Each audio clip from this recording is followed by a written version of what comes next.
સુરેન્દ્રનગર મંત્રી રાઘવજી પટેલના પુત્રના પ્લાન્ટનો ઉગ્ર વિરોધ થઈ રહ્યો છે, જેમાં દેવયોગી હેલ્થકેર પ્રાઇવેટ લિમિટેડ કંપનીના પ્લાન્ટ સામે વિરોધ પ્રદર્શન થઈ રહ્યું છે। ધાંગધ્રાના સોલડી ગામની સીમમાં સ્થાપવા જઈ રહ્યો છે આ પ્લાન્ટ, જેમાં સોલડીના બાયોમેડિકલ વેસ્ટ ટ્રીટમેન્ટ પ્લાન્ટનો સખત વિરોધ થઈ રહ્યો છે। 7 થી 8 ગામના ખેડૂતો આ પ્લાન્ટનો સખત વિરોધ કરી રહ્યા છે, ત્યારે સોલડી જીવાપર ચુલી ગોપાલગઢના લોકો જોરદાર વિરોધ કરી રહ્યા છે। પ્લાન્ટને મંજૂરી મળે તો ઉગ્ર આંદોલનની સ્થાનિકોએ ચીમકી ઉચ્ચારી હતી। કોઈપણ ભોગે પ્લાન્ટ નહીં સ્થાપવા દેવાનું સ્થાનિકોએ એલાન કર્યું છે। પ્લાન્ટને મંજૂરી મળે તો ચૂંટણી બહિષ્કારની પણ ચીમકી ઉચ્ચારી છે। સ્થાનિકોએ પ્લાન્ટ સામે હિજરત કરવાની પણ તૈયારી દર્શાવી છે। અમે કોઈપણ ભોગે અહીં પ્લાન્ટ નહીં બનવા દઈએ તેવું નિવેદન સ્થાનિકો આપી રહ્યા છે। સ્થાનિકોએ કહ્યું કે જો પ્લાન્ટને મંજૂરી મળશે તો અમે બલિદાન આપીશું। ખેતીલાયક જમીન બિનફળદ્રુપ થવાનો સ્થાનિકોને ભય છે। મંત્રી રાઘવજી પટેલના પુત્ર જયેન્દ્ર પટેલ એ પ્લાન્ટના ભાગીદાર છે।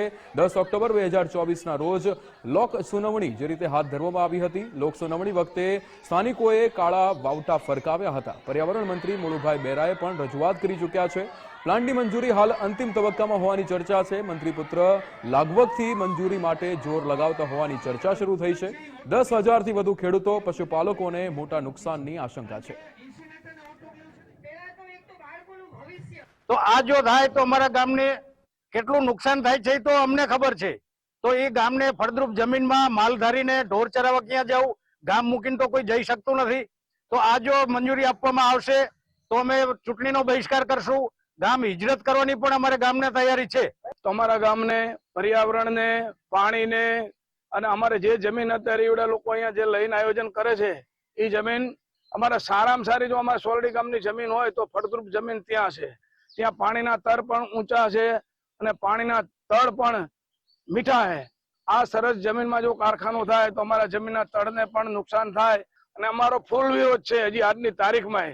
ભવિષ્યમાં પાયા ગારશે કે આવશે કે મંજૂરી આપશે તો ગામ આખું સ્વયંભૂ અને આજુબાજુના ગામના જે આવે તે લોકો અમારે અહીંયા બલિદાન દેવા પડે તો બલિદાન પણ દેવાની અમારી તૈયારી છે।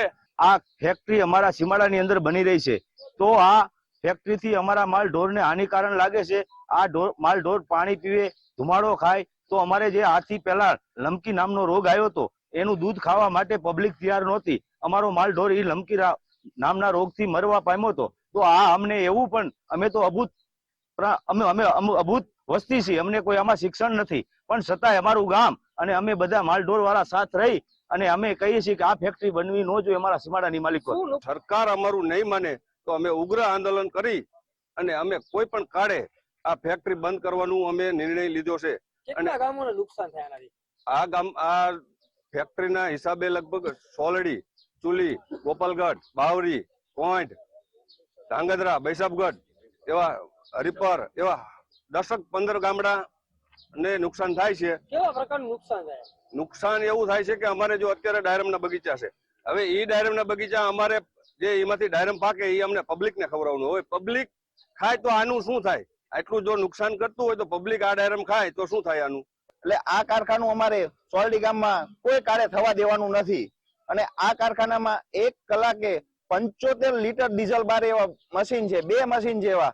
તો 10 કલાક કારખાનું હાલે તો 750 લીટર ડીઝલ ભરે, એનું નુકસાન કેટલું થાય, પ્રદૂષણ કેટલું થાય? તો કોઈ કાળે અમારે આ કારખાનું સોલડી ગામમાં જોતું નથી। સુરેન્દ્રનગર જિલ્લાના ધાંગધ્રા તાલુકાના સોલડી ગામની સીમમાં દેવયોગી હેલ્થકેર કંપની દ્વારા બાયોમેડિકલ વેસ્ટ ટ્રીટમેન્ટ પ્લાન્ટનો નિકાલ કરવાની જે ફેક્ટરીની હિલચાલ શરૂ કરવામાં આવી છે, તે હિલચાલને ધ્યાને લઈ ક્યાંક ને ક્યાંક ધાંગધ્રા તાલુકાના સોલડી સહિત અંદાજે 10થી વધુ ગામોના લોકો સહિત ખેડૂતો અને ગ્રામજનો વિરોધ કરી રહ્યા છે। સુનાવણી વખતે પણ ગ્રામજનોએ મોટી સંખ્યામાં વિરોધ કર્યો હતો, પરંતુ ક્યાંક ને ક્યાંક સ્થાનિક આગેવાનો અને રાજકીય આગેવાનો રજૂઆત કરવા છતાં હાલ આ જે કંપની છે તેને પ્રાથમિક મંજૂરી આપી દીધી હોવાનું સામે આવ્યું છે। આ કંપની જો સ્થાપવામાં આવે તો આસપાસની ખેતી લાયક ફળદ્રુપ જમીનને તો નુકસાન થશે તે, પરંતુ સાથે સાથે શૈક્ષણિક સંસ્થાઓ તેમજ લોકોના આરોગ્ય પર પણ ખતરો તોરાઈ રહ્યો છે। તો બીજી બાજુ આ જે કંપની છે તેમાંના ભાગીદાર પૈકી કોઈ એક ભાગીદાર જે છે તે રાજકીય નેતાના પુત્ર હોવાનું પણ સામે આવ્યું છે। અને હાલ ગ્રામજનોની એકમાત્ર એવી માંગ છે કે કોઈ પણ ભોગે આ જે કંપની છે તેને અહીં સ્થાપવા દેવામાં નહીં આવે, ને જો તેમ છતાં પણ કંપનીને મંજૂરી આપવામાં આવશે તો 10થી વધુ ગામોના જે લોકો છે તે હિજરત કરશે અથવા ઉગ્ર આંદોલન કરશે। તેમ છતાંય કોઈ ઉકેલ નહીં આવે તો વધુ જલદ આંદોલન કરશે તેવી હાલ ચીમકી ઉચ્ચારવામાં આવી છે। ત્યારે આગામી દિવસોમાં જોવાનું એ રહ્યું કે સરકાર દ્વારા ખેડૂતોની વારે આવે છે કે પછી આ કંપનીને મંજૂરી આપવામાં આવે છે, તે તો આવનાર દિવસોમાં જ માલુમ પડશે। Viren Dangarecha, Gujarat First News, Soldi, Dhrangadhra.